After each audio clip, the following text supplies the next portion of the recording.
பிடிச்சவங்களோ பிடிக்காதவங்களோ வாழ்க வளமுன்னு சொன்னால் அது ஒரு மனசே சரியாக போயிடுது. அது நான் கூட வேடிக்கையாக சொல்கிறது உண்டு. அந்த நண்பர் எப்போ பார்த்தாலும் ஃபோனில் எடுத்தாலும் வாழ்க வளமுடன் பாரு, நேரில் வாழ்க வளம். நான் வேடிக்கையாக சொல்லுவேன், நான் ஒருத்தன் கிணத்துல விழுந்து கிடக்குறான்னு வைங்க, கிணத்துல விழுந்து கிடக்கு, ஐயா யாராவது காப்பாற்றுங்க காப்பாற்றுங்கிறான். அப்போ கூட அவர் எட்டி பார்த்தாருன்னா முதல்ல வாழ்க வளமுடன் அப்படின்னு சொல்லிட்டு அதுக்கப்புறம் தான் கயிறு எடுக்க ஓடுவார். அந்த அளவுக்கு மனசில் பதிஞ்சு போச்சு அந்த வார்த்தை. நம்ம அப்படி அந்த எண்ண அலைகள் உலகம் பூரா பரவணுங்கிறது அதுதான். அது அப்படி அது அந்த எண்ணத்துக்கு வலிமை உண்டுன்னு இப்போ நம்ம நிறைய இது பண்ணிகிட்ருக்குறோம்.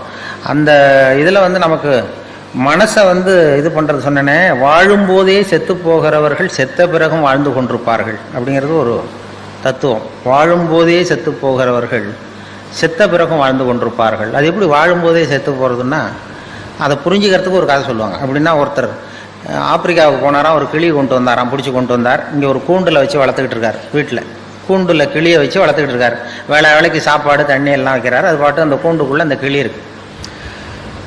மறுபடியும் இவர் ஆப்பிரிக்காவுக்கு போகிறார், அந்த வளர்த்தவர். அப்போ அந்த கிளிகிட்ட கேட்டாராம், கூண்டு கிளிகிட்ட போய், இந்த வார கிளியே, நீ பிறந்த இடத்துக்கு நான் போகிறேன், இப்போ மறுபடியும் அங்கே உன் சொந்தக்காரங்க நிறைய பேர் இருப்பாங்க, அவங்களுக்கு ஏதாவது செய்தி இருந்தால் சொல்லு, உனக்கு சொந்தக்காரங்க இருந்தால் செய்தி இருந்தால் சொல்லிட்டு வரேன் இருக்கார் அந்த கிளிகிட்ட.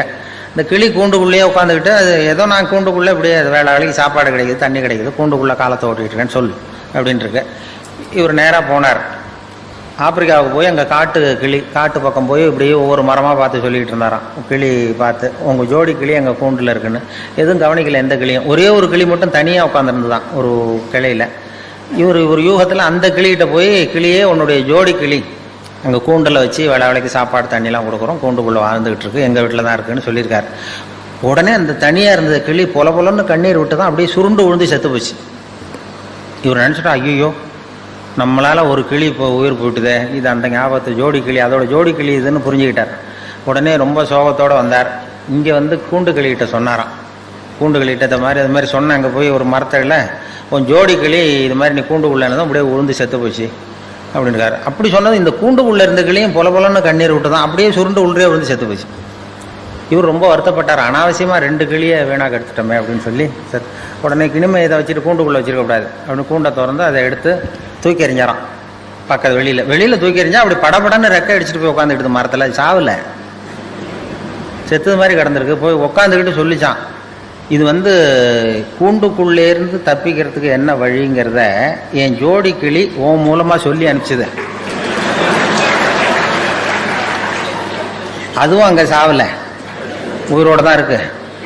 கூண்டுக்குள்ளேருந்து நீ தப்பிக்கணும்னா செத்தது மாதிரி நடி, உன் தலைகள்லேருந்து விடுபட்டு போயிடலாம், வெளியில் வந்துடலாம், கூண்டுலேருந்து விடுதலை கிடைக்கும் உனக்கு. அது ஆன்ம விடுதலை.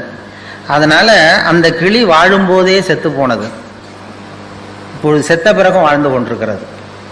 வாழும்போதே செத்து போகிறவர்கள் செத்த பிறகும் வாழ்ந்து கொண்டிருப்பார்கள்ங்கிற தத்துவத்தை அப்படி சொல்லுவாங்க. அந்த கலைகள்லேருந்து விடுபடணும்னா அந்த ஆன்ம விடுதலை, அதுதான்.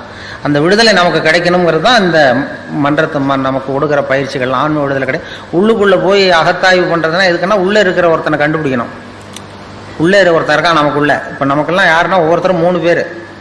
இப்போ என்னை பற்றி நான் என்ன நினைக்கிறேன்னா அது ஒருத்தன், என்னை பற்றி நீங்கள் என்ன நினைக்கிறீங்களோ அது ஒரு மனுஷன். நம்ம 2 பேருக்கும் தெரியாத எனக்குள்ள ஒருத்தன் இருக்கான், அவன் 3வது மனுஷன். அந்த 3வது மனுஷனை அடையாளம் கண்டுபிடிக்கிற முயற்சி தான் இந்த அகத்தாய்வு, இந்த பயிற்சிகள்லாம். 3வது மனுஷனை நீ கண்டுபிடிச்சி வெளியில் கொண்டு வா, கண்டுபிடிச்சா உலகம் வந்தன சமாதானம் வந்துடும். அது என்ன 3வது மனுஷன்னா, இது ரொம்ப தியரிட்டிக்கலாக இருக்கிறது மாதிரி இருக்கும். 3 மனுஷன் எப்படி இருக்கான் அப்படின்னு ப்ராக்டிக்கலாக பார்க்கலாம். அதை நான் என்னுடைய அனுபவத்திலே பார்த்துருக்கேன்.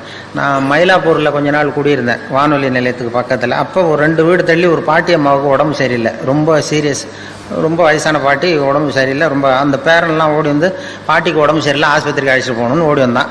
உடனே நான் ராத்திரி 12 மணி இருக்கும், ஓடி போய் அந்த பாட்டி ஒரு பக்கத்தில் ஒரு ஆட்டோ ரிக்ஷா ஸ்டாண்ட் இருந்தது, அதில் போய் ஒரு பையன் தூங்கிட்டு இருந்தான், எல்லாம் தூங்கிட்டானோ, ஒரு பையன் தூங்கிட்டு இருந்தான். ஆட்டோ டிரைவர், எழுந்திருப்பா, பாட்டியை ஆஸ்பத்திரிக்கு கொண்டு போகணுன்னு. இப்போலாம் வர முடியாது சார், காலையில் பார்த்துக்கலாம் அப்படின்னா. பாட்டியப்பா, பாட்டிக்கு உடம்பு சரியில்லடா, சீரியஸாக இருக்குன்னா, பாட்டிக்கெல்லாம் போய் ஏன் சார் கவலைப்படுறீங்க அப்படின்னா. ஒரு பொடியன் சின்ன அப்படிலாம் இல்லை, உனக்கு எவ்வளோ பணம் வேணுமோ தரோம், நீ வாடான்னதும் சரி 250 ரூபா கொடுத்தா வரேன் அப்படின்னா. நீ எவ்வளோ வேணாலும் வாங்கிக்க வாடான்னு சொல்லி ஆட்டோவை கூப்பிட்டு வந்தோம்.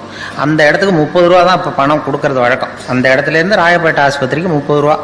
இவன் 250 ரூபா கேட்டான். சரி வாடான்னு சொல்லி கூப்பிட்டு வந்து பாட்டி வீட்டுக்கு முன்னாடி நிறுத்தி அவனும் உள்ள ஓடி வந்து பாட்டியை தூக்கும்போது அவனும் கை கொடுக்குறான். கையை கொடுத்து தூக்கிட்டு வரான். தூக்கிட்டு வந்து பாட்டியை உட்கார வச்சு நாங்கள்லாம் போகிறோம். போய் ராயப்பேட்டை ஆஸ்பத்திரியில் கொண்டு போய் இறக்குனதும் அவனும் மறுபடியும் தூக்கிட்டு வரான். பாட்டியை தூக்கிட்டு வந்து டாக்டர்கிட்ட ஒப்படைச்சிட்டு மறுபடியும் வெளியில் வந்தான். டாக்டர்கிட்ட ஒப்படைச்சிட்டோம் பாட்டியை. அப்புறம் வெளியில் வந்து இவன்கிட்ட இந்தா நீ கேட்டால் 250 ரூபா இந்தடா அப்படின்னு கொடுத்தோம். அப்போ அந்த பொடி சின்ன பையன், விவரம் இல்லாத பையன், அவன் சொல்கிறான், எனக்கு பணம் வேணாம் சார், பாட்டிக்கு இது நான் செஞ்ச உதவியாக இருக்கட்டும் அப்படின்ட்டான். சொல்லிவிட்டு ஆட்டோ எடுத்துகிட்டு போயிட்டான்.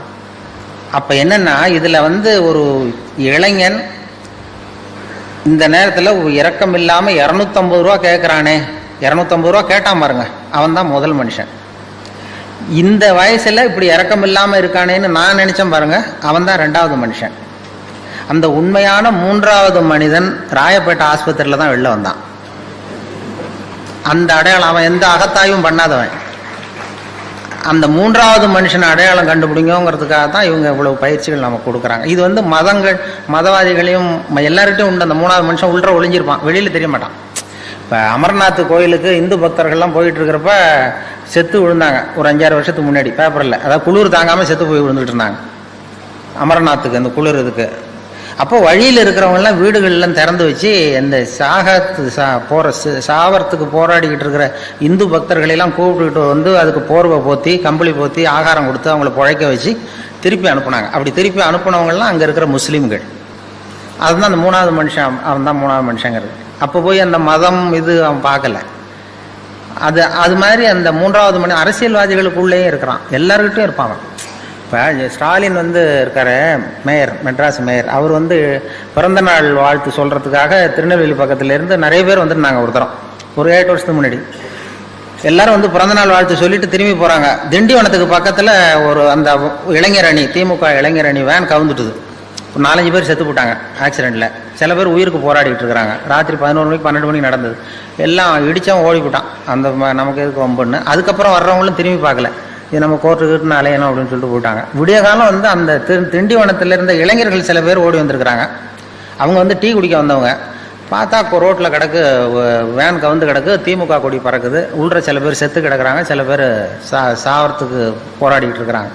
இந்த இளைஞர்கள் டீ குடிக்க வந்த பசங்க ஓடி போய் அவங்கள பார்த்து உடனே அவங்கள பிடிச்சி இழுத்து காப்பாற்றி கொண்டு போய் ஆஸ்பத்திரியில் சேர்த்து அவங்களுக்கு வேண்டிய வைத்திய வசதியெல்லாம் பண்ணி கொடுத்து குடும்பத்திலேருந்து எல்லாம் குணம் கொடுத்து அப்புறம் அவங்க ஊருக்கு தந்தி கொடுத்து எல்லாரையும் வரவழைச்சி பரிபூர்ணமாக குணப்படுத்தி வீட்டுக்கு அனுப்புகிற வரைக்கும் அந்த இளைஞர்கள் துணையாக இருந்தாங்களாம். இதில் என்ன விஷயம்னா, அந்த கவிழ்ந்த அடிபட்டவன் பூரா திமுக இளைஞரணி, அதை காப்பாற்றினவங்க பூரா அதிமுக இளைஞரணி.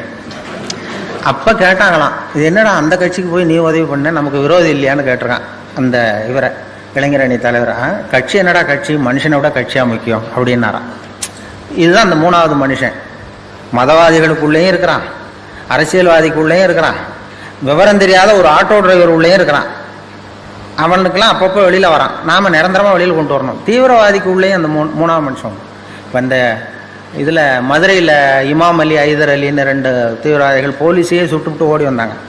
போலீஸ்காரர் செத்து போட்டார். தப்பிக்கிறதுக்காக உயிருக்கு பயந்து ஓடி வராங்க. பின்னாடி துப்பாக்கியோடு ஓடி வருது போலீஸ். அப்போ அந்த பைபாஸ் ரோடு வழியாக வராங்க. வர்றப்போ அப்போ தான் ஸ்கூல் விட்டு சின்ன குழந்தைகள்லாம் தள்ளாடி முதுகில் பொசம் விட்டு வெளியில் வந்திருக்கு. ஸ்கூல் விடுற நேரம் இவன் துப்பாக்கிகளை துரத்திட்டு போகிறாங்க 2 தீவிரவாதிகளை. அப்போ இந்த பரபரப்பில் 2 பிள்ளைங்க தடுமாறி கீழே வந்துட்டு தான். அப்போ அந்த உயிருக்கு பயந்து ஓடிட்டு இருக்கிற அந்த தீவிரவாதிகள் இமாம் அலியும் ஐதர் அலியும் இந்த கீழே விழுந்த குழந்தைகளை தூக்கி கொண்டு போய் ஓரத்தில் வச்சுட்டு அப்புறம் ஓடினானு. அதுதான் 3வது மனுஷன். இந்த 3வது மனிதனை அடையாளம் கண்டுகொள்ளுங்கள் அப்படிங்கிறது தான் இங்கே நாம் அதுக்காக தான் இந்த இவ்வளவு முயற்சியெலாம் நடக்கிறது.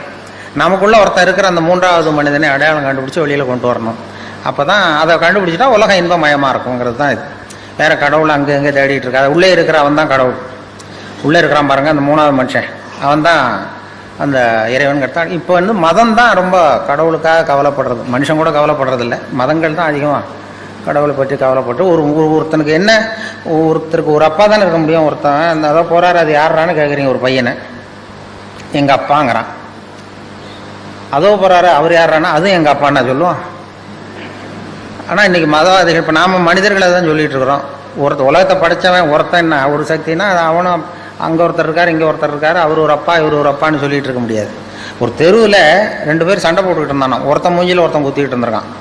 ரொம்ப கடுமையாக சண்டை 2 பேருக்கு இடையில, தெருவில் நடுத்தெருவில் சுற்றி நின்று வேடிக்கை பார்க்குது கும்பல், வேடிக்கை பார்க்குது. அப்போ ஒரு பையன் ஒதுங்கி நின்றுருக்கான். அந்த வழியாக வந்தவர் கேட்டிருக்காரு, என்னப்பா அங்கே நடக்குது சண்டை அப்படின்னா, ஒன்றும் இல்லை, எங்கள் அப்பாவுக்கும் இன்னொருத்தருக்கும் சண்டை உள்ற, அதை எல்லோரும் வேடிக்கை பார்க்குறாங்க, நான் ஒதுங்கி நிற்கிறேன், எங்கள் அப்பாவுக்கும் இன்னொருத்தருக்கும் தான் சண்டை நடக்குது உள்றேன்றான் அந்த பையன். அப்போ அந்த விசாரித்த பெரியவர் கேட்டிருக்காரு, சரிப்பா அந்த 2 பேரில் யாரா அவங்க அப்பான்னு கேட்டிருக்காரு. சண்டையே அதுக்காக தான் நடந்துகிட்ருக்கு அப்படின்னா. இப்போ நாம் இந்த மதவாதிகள் போடுகிற சண்டைக்கு அதுக்கு என்ன வித்தியாசம் இருக்கு? நாம் போடுற சண்டை அதே மாதிரி சண்டை தான், மதவாதிகள் போடுற சண்டை. அந்த அளவுக்கு நம்ம மனசை நம்மளுக்கு எடுத்துருக்கு அப்படிங்கிறது தான் மன தூய்மைங்கிறது வேணும். மனசு எதிலிருந்து விலகி இருக்கிறதோ அதிலிருந்து துன்பம் இல்லை அப்படின்னு திருவள்ளுவர் சொல்லுது. எனக்கு நிம்மதி வேணும், சந்தோஷம் வேணும்னு ஒரு பெரியவர்கிட்ட வந்தான் ஒருத்தன் ஆசிரமத்தை தேடி. எனக்கு நிம்மதியே கிடைக்க மாட்டேங்குது, நீ படுறா, உனக்கு என்ன காரணம் சொல்கிறேன்னு ராத்திரி இங்கே படு, காலையில் உனக்கு சொல்கிறேன் அப்படின்னு படுக்க வச்சார். படுக்கையெல்லாம் கொடுத்து பெட்டு தலைவெல்லாம் கொடுத்தார். படுத்து தூங்கினான் நிம்மதியாக. மறுநாள் எழுந்திரிச்சான். இவர் வந்தார், அந்த குரு எழுந்துடுறா அப்படின்னா எழுந்திரிச்சான். அந்த தலைவணியை தூக்குனார். தலைவனை தூக்குனா உள்ளேருந்து ஒரு நல்ல பாம்பு படம் எடுக்குது. இவரே கொண்டு வந்து வச்சிருக்காரு ராத்திரி நல்ல பாம்பை. அவன் அப்படியே அலறிட்டு ஓடி வந்துட்டான். அப்போ கேட்டாரான், ஏண்டா ஒரு நல்ல பாம்பை தலைக்கு அடியில் வச்சுக்கிட்டு எப்படி உன்னால் நிம்மதியாக தூங்க முடிஞ்சுது? ராத்திரி பூரா நிம்மதியாக தூங்கியிருக்க, நல்ல பாம்பு உன் தலைக்கு பக்கத்துலேயே இருக்குது, அதை வச்சுக்கிட்டு எப்படிடா நீ தூங்கின அப்படின்னு கேட்டாரான். அது இருக்கிறது எனக்கு தெரியாதுங்க, அதனால் தூங்கினேன், என் மனசு அதிலிருந்து விலகி இருந்தது, அதனால் நிம்மதியாக இருந்தேன் நான். அதுதான் மனது எதிலிருந்து விலகி இருக்கிறதோ அதிலிருந்து நீங்கள் நிம்மதியாக இருப்பீர்கள் அப்படிங்கிறது தான். இதெல்லாம் மனதை புரிந்து கொள்ளுகிற போது தான் இந்த கருத்தில் நமக்கு தெரியும். மனசை அடக்க நினைக்கிறவனுக்கு இதெல்லாம் தேவையில்லை. அவன் கண்ணையும் காதையும் இது கட்டிகிட்டு இருந்தானா போகிறோம், அந்த முயற்சி வேண்டியதில்லை. மனதை புரிந்து கொள்ளுங்கள்னு சொல்கிறது அதுதான். மனதை புரிந்து கொள்ள முயற்சி செய்யுங்கள்.